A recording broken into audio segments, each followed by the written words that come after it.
Oh, Mrs. Garcia, you're a school counselor and new homeowner and grad student. You're an Ander.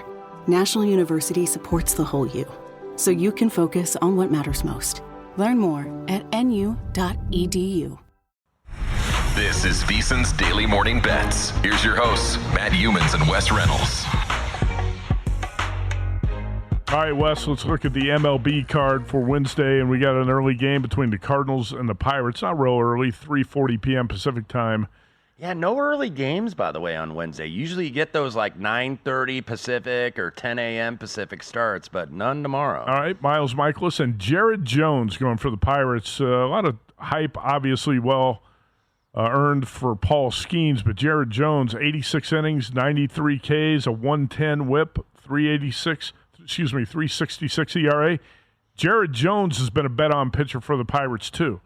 Although he's got a 5-6 record, he gives the Pirates a chance to win almost every time out. Yeah, he does. He's getting Miles Mikolas, by the way. He was probably off his worst start of the year. Went 4 1/3, gave up 9 earned runs and 12 hits against the Cincinnati Reds. And look, Mikolas not really a strikeout pitcher. He's a pitch-to-contact guy that sometimes can go deep into a game. I'm a little bit surprised that this price is that low, which is kind of scaring me off laying the Pirates here against Miles Mikolas and the Cardinals. Maybe a little bounce back here, but no play for me. Pirates minus 125, total of 8. Jared Jones, if you look at his last 5 starts, the only really bad one he had, actually he had a couple, at Colorado and at Detroit. Mm-hmm. But he's been really good at home, and that's where he is going to be on Wednesday. His last outing at home, 7 innings, 2 earned runs against Tampa Bay. His other 2 home starts, he went a total of 11 innings with 3 earned runs. So Jared Jones been really good at home. He was roughed up on the road against the Rockies and at Detroit over his past 5 starts. But Pittsburgh minus 125, when you bet the Pirates, you don't know if you're going to get run support. And that's one of the problems. Maybe you want to play Jones' first 5 if you're going to bet that. How about Giants-Braves? Giants won at a big plus price on Tuesday. Jordan Hicks, Chris Sale. Man, how good has Chris Sale been?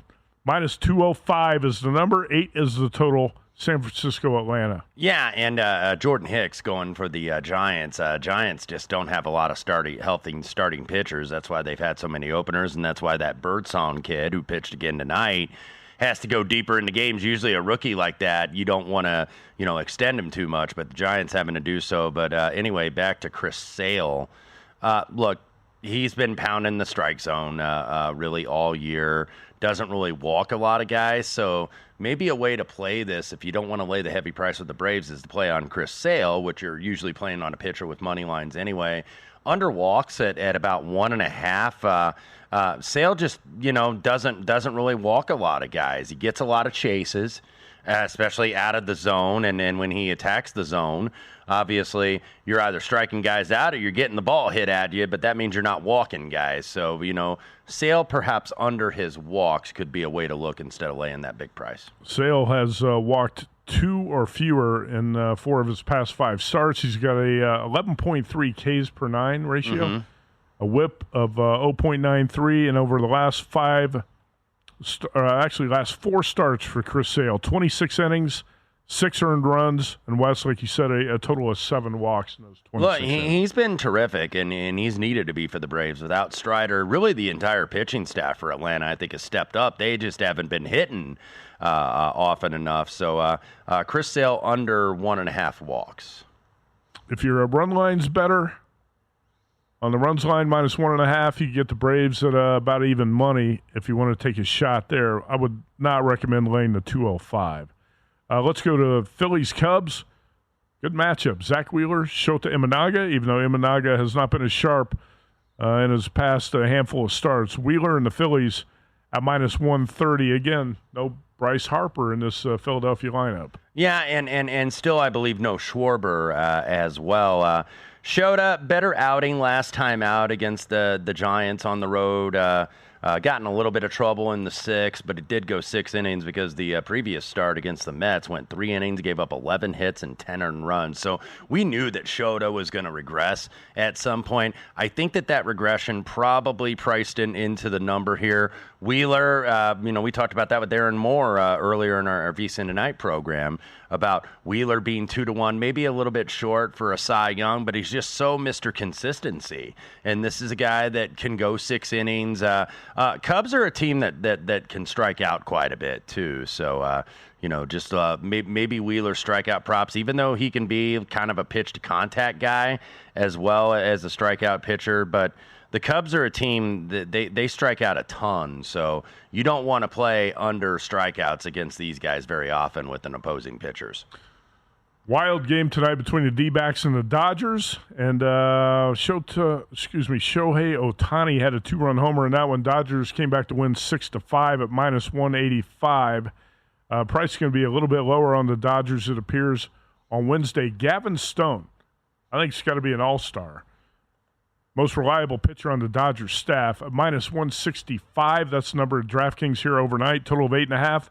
Wes, I don't see a pitcher listed for the Diamondbacks. Yeah, it was going to be Jordan Montgomery, but I believe he's on the injured list now. So looking this up, and yeah, I don't see a listed pitcher either. But Gavin Stone certainly has been, I think, one of the unsung heroes, really, and too unsung for the Los Angeles Dodgers. Just been Mr. Consistency. He's not a guy that really has like overpowering stuff, Matt, and you've watched him enough to know that, but pitches to contact, keeps the ball in the yard. If you look at his ERA, 2.73, xFIP a little bit worse at 4.02, so maybe regression coming, but we haven't seen it. 9-2 in 15 starts. He goes deep into games. He's not just a 5-inning pitcher like a James Paxton who's been having to pitch a lot of starts for the Dodgers. So Gavin Stone, I think maybe for Rookie of the Year in the National League, I think I saw him at like 40-1. And I know, Paul Skeens, that this looks like it's going to be his award. But one thing about Paul Skeens, if the Pirates are out of it, do they shut him down late in the season? So that's something to watch out for. But how long will it take for the Pirates to determine they're going to be out of it? They're only 3 games under 500, so you might be getting into mid-August before they'd make that determination. Are the Reds out of it? Not yet. Abbott, Rodon is the pitching matchup. Can the Reds win 2 in a row in the Bronx? Cincinnati and the Yankees here, and the Yankees -192, total of 8.5. Yeah, I think maybe they can. But Carlos Rodon, look, the exit velocity is up. He's strikeout rate is obviously down. You get Andrew Abbott, who doesn't walk a lot of guys necessarily. I think he's actually the better pitcher of the two right now in terms of the form.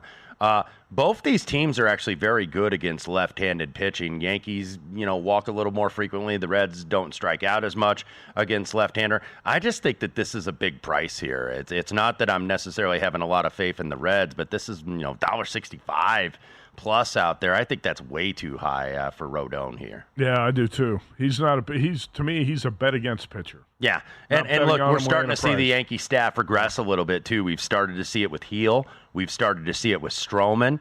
We're waiting to see Garrett Cole get back to what we believe Garrett Cole could be. Got to start having some confidence in that slider, though, and he does not right now, even though the last outing in Toronto was better. Speaking of the Reds, former GM Wayne Krivsky's been a frequent guest on our show. Best wishes to Wayne, recovering from a health issue. Hopefully we can get him back on the show soon. Oh, Mrs. Garcia, you're a school counselor and new homeowner and grad student. You're an Ander. National University supports the whole you, so you can focus on what matters most. Learn more at nu.edu.